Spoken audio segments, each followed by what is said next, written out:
লড়াই করে বাঁচতে চাই দুনিয়ার মজবুত শ্রমিকের রক্ত সরকার বিক্ষোভ আন্দোলন বিদ্রোহ ঠেকানোর জন্য জলে স্থলে অন্তরিক্ষে সর্বত্র তারা আক্রমণ করেছে।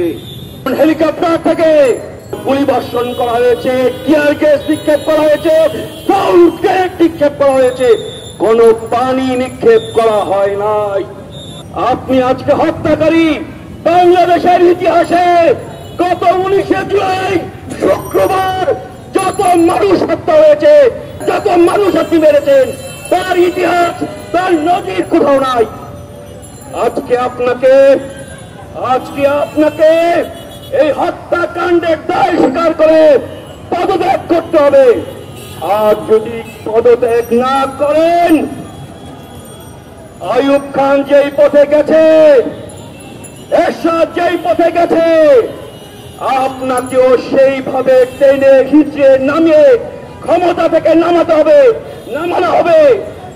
বাংলাদেশের ছাত্র শ্রমিক জনতা আপনাকে ক্ষমতাচ্যুত করবে। আপনাকে এই দেশের মানুষ আর ক্ষমতায় দেখতে চায় না।